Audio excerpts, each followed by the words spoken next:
नाज़रीन ख़बर शामिल कंदासीं। शिकारपुर मां अगवा थियल मौलाना अब्दुल हमीद लुंड जी बाज़ियाबी लाइ लुंड बिरादरी जो मलीर में एहतजाज जारी आहे। शिकारपुर ऐं भरपासे में बदामनी चोट चढ़ियल आहे। माण्हू अगवा थी रहिया आहिनि। एहतजाज कंदड़नि जो इहो चवणु आहे पुलिस मौलाना अब्दुल हमीद लुंड खे बाज़ियाब न कराए सघी आहे। ख़बर अवां सां शेयर कंदासीं। शिकारपुर मां अगवा थियल मौलाना अब्दुल हमीद लुंड जी बाज़ियाबी लाइ लुंड बिरादरी जो मलीर में एहतजाज जारी आहे। शिकारपुर ऐं भरपासे में बदामनी चोट चलड़ आहे। माण्हू अगवा थी रहिया आहिनि।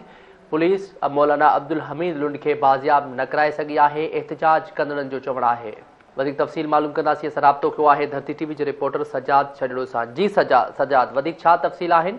जी तव्हांखे ॿुधाईंदो त जेको आहे शिकारपुर मां अगवा थियल मौलाना अब्दुल हमीद लुंड जे अगवा ख़िलाफ़ जेको आहे मलीर ऐं कराची जी लुंड बिरादरी समेत सिविल सोसाइटी ऐं सियासी समाजी शख़्सियत जेको आहे उहो मलीर प्रेस क्लब जे आॾो मुज़ाहिरो करे धरनो हयो ऐं मुज़ाहिरे जी अॻुवाणी कारी हमदुल्ला हक़ानी ऐं यूसी पुपरी जे चेयरमैन डॉक्टर अज़मत लुंड समेत ॿियनि जेको लुंड हितां जी अॻुवाणी कई ऐं जॾहिं त शिकारपुर वासी जेको शिकारपुर मां जेको आहे धाड़ियलनि जेको आहे अब्दुल हमीद लुंड जेको नामियारो आलिम दीन आहे उनखे जेको आहे जुमे जॾहिं अगवा कयो जेको हिन महिल ते बाज़ियाब न थी सघियो आहे, जंहिंजे अगवा ख़िलाफ़ ऐं बाज़ियाबी जे लाइ मलीर प्रेस क्लब धरनो हणी एहतजाज करे सख़्तु नारेबाज़ी कई हुई। उन हवाले सां चवणो त शिकारपुर ऐं भरपासे जे जेके इलाइक़नि में जेको आहे धाड़े राज क़ाइमु आहे। पुलिस जेका आहे उहा तमाशे बणियल आहे। हिन महिल ताईं जेको आहे अलाए केतिरा माण्हू जेका अगवा थी चुका आहिनि। उन खां अलावा हींअर मशहूरु आलिम दीन खे बि अगवा कयो वियो आहे, पर को बि जेको आहे एक्शन न पियो वरितो वञे। उन्हनि चयो त हिन धरणे जे ज़रिए असां जेको इंतिज़ामिया खां